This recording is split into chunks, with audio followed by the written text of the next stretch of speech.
Welcome back mga ka-TV. Ang video na tatalakayin natin ngayon ay ang Chapter 53 ng Omniscient Reader's Viewpoint, at kung bago ka lang sa channel ko ay huwag mahiyang mag-like, subscribe o follow at i-click ang notification bell para ma-notify ka sa susunod na video. Paalala, ang video na tatalakayin natin ngayon ay maaaring mag-iba mula sa ilalabas na anime. Hindi ko inaangkin ang mga drawing o anumang materyales na ipapakita. Ang layunin ko ay magpakita ng suporta at magbigay ng impormasyon tungkol dito. Ang lahat ng kredito ay nananatili sa mga orihinal na may-ari. Maraming salamat. Tumingin ang taong nagpapakilalang number 1,168 sa mga apoy sa kabila ng kalasad at nagtanong, ang pagkakakilanlan ko. Bakit mo naman biglang tinatanong yan? Sumagot ako. Nakalimutan mo na ba? May sages ayes ako. Sa totoo lang, hindi ko mabasa ang impormasyon tungkol sa kanya. Kahit i-activate ko ang character list, paulit-ulit lamang na lumalabas na hindi siya nakarehistro rito. Hindi ko pa rin alam ang eksaktong pagkakaiba ng isang taong na-update at isang taong hindi. Gayunpaman, hindi mahirap lokohin ang lalaking ito dahil naniniwala siyang ako si Yoo Jong-hyuk. Napayuko siya ng bahagya at nagsabing hindi niya inakalang mapapansin ko siya. Direkta ko siyang tinanong kung isa siyang apostol at agad niya itong inamin. Dahil napakadali niyang umamin, alam kong may nakatago siyang motibo. Sinabi kong isa itong patibong at marahil ay may kinalaman sa butterfly effect. Tumawa siya at sumang-ayon. Ipinaliwanag niyang kapag napakaraming paru-parong lumilipad, nagdudulot ito ng mga hindi kinakailangang bagyo. Habang nagsasalita siya, ang mga propetang hindi nakahanap ng matatag na tuntungan ay unti-unting natutunaw sa gitna ng naglalagablab na apoy. Kasama ng kanilang mga hiyaw, naglaho rin ang lahat ng impormasyong dala nila. Iyon ang kabayaran sa pagtatangkang makuha ang isang star relic ng walang sapat na kaalaman. Sinabi kong pinapatay nila ang mga uod bago pa man maging paru-paro. Sumagot siya na pinakamadaling patayin ang mga uod na malapit ng maging pupa. Unti-unting humupa ang init at nagsimulang mawala ang mga kemikal na reaksyon sa paligid. Maya-maya ay mawawala rin ang absolute shield. Lumabas ang mensahe na muling lilitaw ang mga Futhold matapos ang 1 minuto. Kailangan naming makaligtas sa 10 paglitaw ng mga Futhold upang matapos ang nakatagong senaryo, at isa pa lamang ang nalalampasan namin. Sinubukan kong tapakan ang gilid ng kalasad. Mainit pa rin ngunit kaya kong tiisin. Sa malayo, tumatakbo papalapit ang mga kasamahan ko, ngunit pinahinto ko sila sa pamamagitan ng kumpas ng kamay. Hindi ito ang oras para alagaan sila. Sinabi kong pag-aralan nila ang mga pattern ng pag-atake at umiwas ng mag-isa dahil hindi ko sila kayang bantayan sa sandaling iyon. Napansin nilang may kakaiba kaya huminto sila. Hindi malinaw ang tunay na kapangyarihan ng mga apostol kaya mapanganib na isama ko sila. Tiningnan ako ni number 1,168 at nagsabing hindi tugma ang kilos ko sa nakasaad sa Book of Revelations. Tinanong niya kung ito ba talaga ang ikatlong regression ko. Pinatahimik ko siya at tinanong kung saan siya huminto sa pagbabasa. Sumagot siyang malalaman ko raw kung susuriin ko mismo. Sinabi kong gusto ko ang taong pareho ang loob at labas at hindi ako nakikipagkasundo sa taong may dalawang mukha. Lumawak ang kanyang mga mata sa interes at sinabi niyang nakakatuwa ako. Dagdag pa niya, tiyak na may dahilan kung bakit niya madaling ibinunyag ang kanyang pagkatao. Biglang humampas ang buntot ng lesser dragon sa lugar namin. Madali ko itong naiwasan dahil sa mataas kong agility, ngunit mas kahanga-hanga ang galaw ng apostol. Ginamit ko ang calm observation upang suriin siya.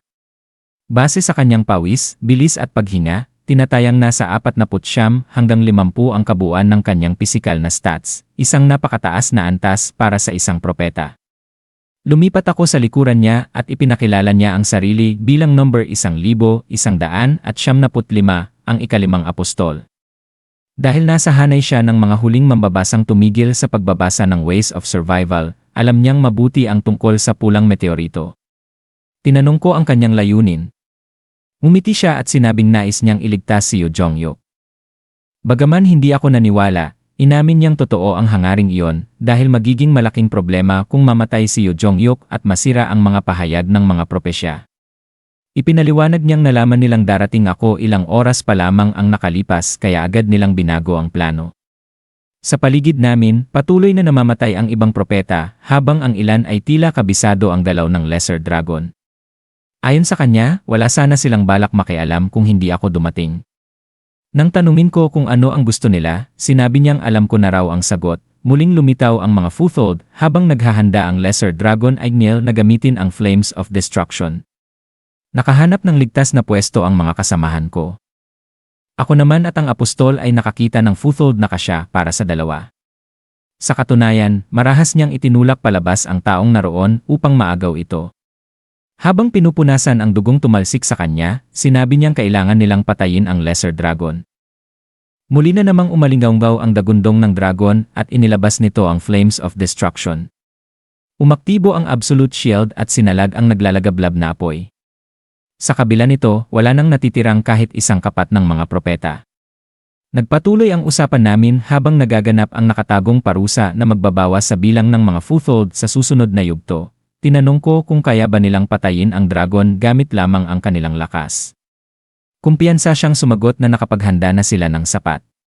Doon ko napansin na kahit matindi ang init, wala siyang halos pawis at may malamig na bughaw na aura sa kanyang balat.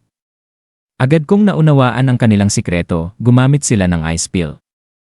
Isang bihirang bagay na nagbibigay ng makapangyarihang yelong elemento sa loob ng 30 minuto. Nang tumingin ako sa iba pang nakaligtas, nakita kong may kaparehong bughaw na aura ang ilan sa kanila. 5 silang apostol na may ice pill, at malinaw na inilaan nila ang kalahati ng kanilang lakas para sa operasyong ito. Gayunpaman, sinabi kong hindi pa rin sapat iyon. Kaya naman inalok niya akong sumama sa kanila kapalit ng isang ice pill. Kapag tumanggi raw ako, mamamatay ang lahat ng kasama ko rito.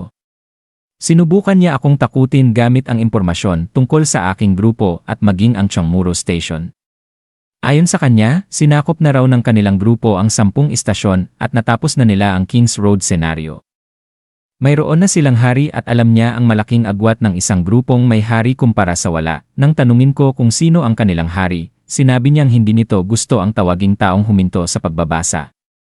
Iginiit pa niyang ang hari nila ang tanging propetang nakabasa ng buong Ways of Survival at alam nito ang nakaraan at hinaharap ni Yu Jongyuk. Nagulat ako ngunit hindi ako nataranta. Imposibleng may isa pang taong nakatapos ng nobela. Napatawa na lamang ako sa absurdong pahayag na yon. Sa oras ding iyon, nagsimula na ang ikatlong pag-atake ng Lesser Dragon. Habang abala ang lahat, tahimik akong lumabas sa Futhold. Nagulat ang apostol at sinubukan akong pigilan. Maging ang mga kasamahan ko ay nagtaka, ngunit sinabihan ko silang huwag gagalaw anuman ang mangyari. Dahan-dahan akong naglakad patungo sa dragon habang nakatitig ito sa akin at naghahanda sa pagbuga ng apoy. Nang tanungin ako ng apostol kung ano ang ginagawa ko, ngumiti lamang ako at tinanong kung sinabi ba ng kanilang hari ang hinaharap na ito. Habang iniisip ko ang kanilang mga kilos, napagtanto kong hindi ko kayang patayin silang lahat ng mag-isa. Kaya pinili kong gamitin ang pinakamabisang sandata laban sa kanila, ang kanilang takot. Ipinaalala ko sa kanila ang stigma ni Yu Jongyuk at sinabi kong hindi ako takot mamatay dahil maaari akong magsimulang muli. Ngunit sila, ano ang mangyayari sa kanila kung mamatay ang pangunahing tauhan? Mabubuhay pa ba sila sa susunod na regresyon o maglalaho rin kasama ng mundong ito? Biglang namutla ang mga apostol. Agad nilang iniwan ang mga Futhold at tumakbo papunta sa akin. Tulad ng inaasahan ko, hindi nila kayang hayaang mamatay si Yu Jongyuk. Habang papalapit sila, sumiklab ang Flames of Destruction. Ginamit ko ang lahat ng lakas ng aking katawan at tumakbo patungo sa paanan ng dragon kung saan naroon ang flag holder ng Anguk Station. Isinaksak ko roon ang aking watawat. Kaagad na lumitaw ang mga mensahe ng sistema. Nasakop ko ang Anguk Station at umabot sa 10 istasyon ang aking nasakop. Natapos ko ang nakatagong senaryong King's Road at binigyan ako ng pagpipili ang bagong katangian ng hari. Hindi ko na binasa ang lahat ng opsyon at agad kong pinili ang King of No Killing. Pagkatapos noon, lumingon ako sa mga apostol na desperadong bumabalik sa kanilang mga Futhold. Huli na ang lahat. Sinabi kong dapat sana'y naging maingat sila dahil isa lamang ang kanilang buhay. Nilamon sila ng napakalaking alon ng apoy. Kahit ang ice pill ay hindi sapat upang iligtas sila, unti-unting nasira ang aking external enhanced suit habang sinusunog ako ng apoy. Dumilim ang aking paningin. Naramdaman ko ang pagkatunaw ng aking laman hanggang sa tuluyan akong mawalan ng malay. Namatay ka. Lumipas ang ilang sandali bago muling umalingaw ang isang mensahe ng sistema na activate ang pribilehiyo ng King of No Killing. At diyang nagtatapos ang Kabanata 53 ng Omniscient Reader's Viewpoint. Gusto niyo ba ng Chapter 54? Mag-comment na sa baba mga ka-TV at hanggang sa susunod, paalam.